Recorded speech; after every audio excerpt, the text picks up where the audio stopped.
Gravel by California here, getting ready for one of my most favorite wildcard climbs, Mount Lukens. Now, the peak is the highest point in the city of Los Angeles, sitting just 200 feet below being mile high status. Now, while it may not look like there's any special circumstances today, it did snow up there a week ago. Now, when we tried this climb last year, 4 days after snowfall, we couldn't reach the top. So, if we've learned anything from Indiana Jones and the Temple of Doom, anything goes. Mount Lukens reaches 5,074 feet, making Los Angeles the fourth highest point in a major U.S. city, behind only Salt Lake City, Anchorage, and Denver. The mountain is named after Theodore Lukens, who worked for the National Forest Service, rubbed elbows with John Muir, and was mayor of Pasadena, not Los Angeles. For this ride, Montrose is my favorite place to start and end because the coffee and food options. Heading east, this short, punchy incline is known as Hospital Hill, which is likely named after this USC facility instead of inducing cardiac arrests or getting sideswiped by drivers. Most continue on Verdugo towards Foothill and Highway 2. But for a gravelly option, take a diversion up the low-key multi-use trail, which leads you towards the narrow overpass over the 210 freeway. Across Foothill Boulevard, the dirt continues, following underneath the power lines onto the La Cañada Open Space Trail for a couple of blocks, which happen to be really long and is a great alternative to bypass the steeper start on the Crest Highway, which is just 2 blocks away.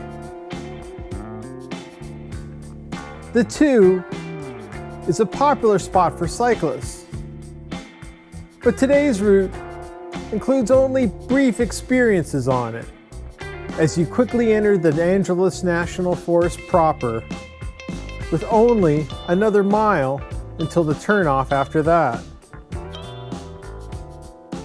You can learn more about the Angeles Crest Highway and its history by checking out our Josephine Peak video.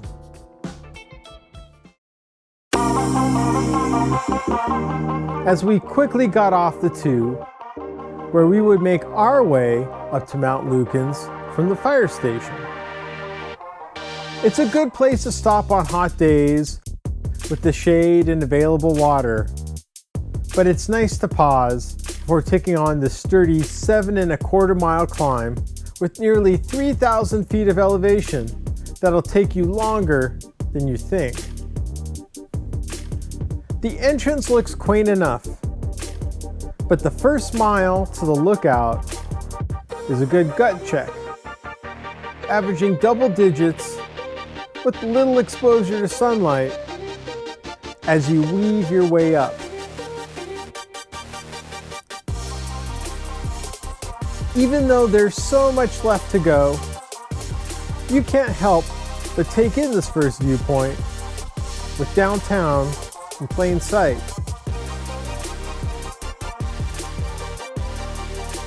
The next mile doesn't let up much, but Mount Lukens Road becomes theater as the San Gabriel Mountains rise as a vertical stage.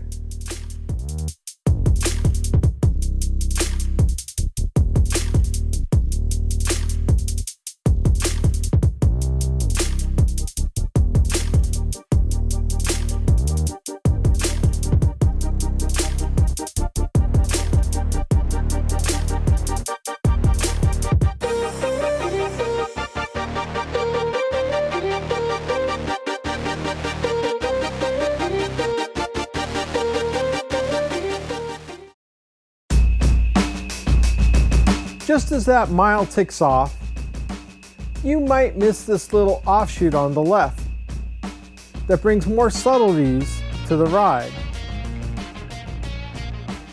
The buzz is to stay away from the beehives, as just further up is this secure teepee, which has found a prime spot on the ridge. So far, it's only been about 2.5 miles of dirt, and it's been nothing but surprises so far. So far, so far. It's true. I'm so far removed from being able to comment properly what a great ride it's been so far. Returning to Mount Lukens Road, it's amazing how consistent the awesomeness holds up in every direction, as well as the surface being in great shape as well.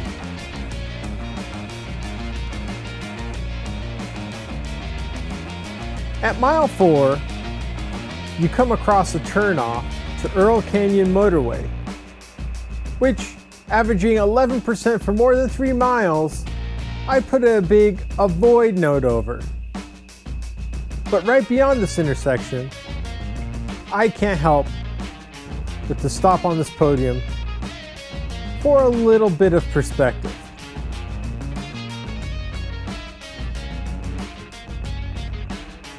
We're about halfway up, and this is a really good viewing spot if you can catch it going there. I think the interesting part is, a week ago, Mount Gleason behind me, fully covered in snow.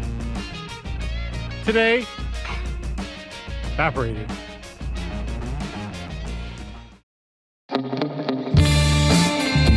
The next mile gets a little chippy in spots, as any section sitting north of the ridge is a good candidate to hold more snow being away from the sun. A brief downhill signals that the turnoff to Grizzly Flat is coming up on your right. But while it's hard to imagine there's another 4 kilometers up to Mount Lukens Road,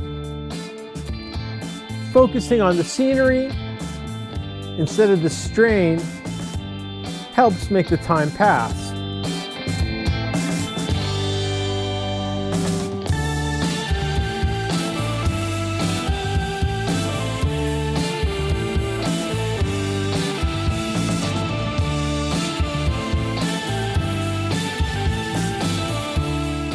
Don't expect a let up for a while, as conditions remain consistent.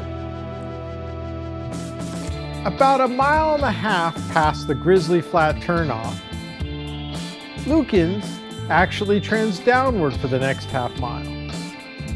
But the climb immediately kicks back up, making you realize things are going to be tougher than Lukens' 7.2 overall average. As you start getting hints of the peak, it looks closer than the mile you have to cover, as the road snakes its way to the top.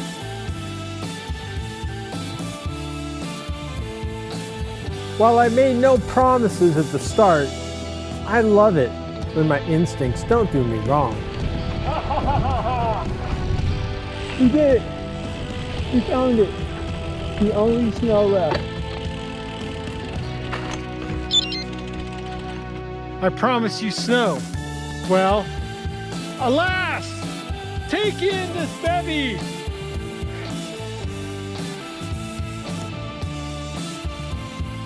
Reaching the peak is definitely worth taking a moment.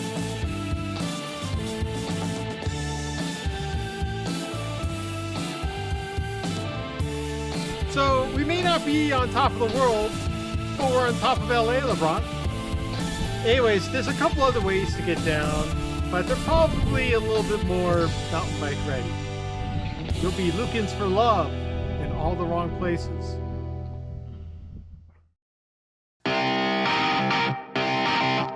Haynes Canyon is an option to take you back down that shoots off to the west.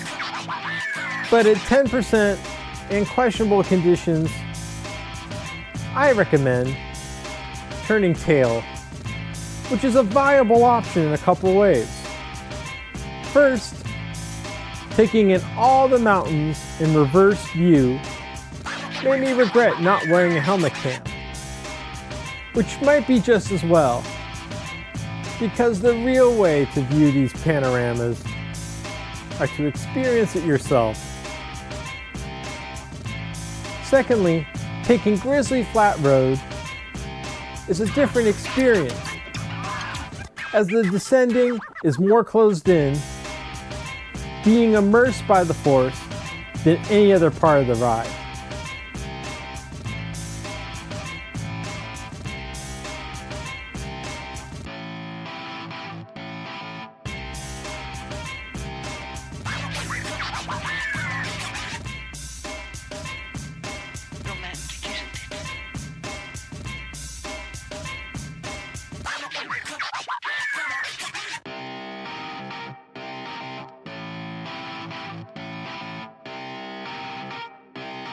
Shut up and sit down. The trail continues ahead onto Hoyt Mountain Road, as it's hard to mark where Grizzly Flat turns off onto single track down the mountain anyways. Expect a number of hikers here as well, as not to mention the downed trees and lingering snow found in the winter months. Before hitting the bottom, I like adding a quick stop at the cistern overlooking the highway, which is a nice spot for a snack before finishing out. Unfortunately, the off-roading fun soon comes to an end, but at least the ride back down the crest will keep your adrenaline level high.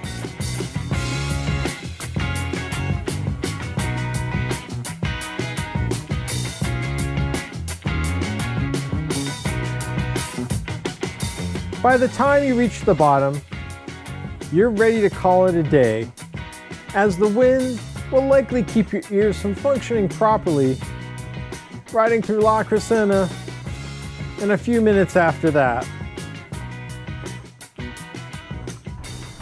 So the final numbers are in. At roughly 27 miles and almost 4,500 feet of climbing, this ride packs in a lot of punch if you're Lukens for it. Please support us on Patreon, where you can also find more route guides, and also we'll be bringing you more here, so please subscribe from the State of Dirt.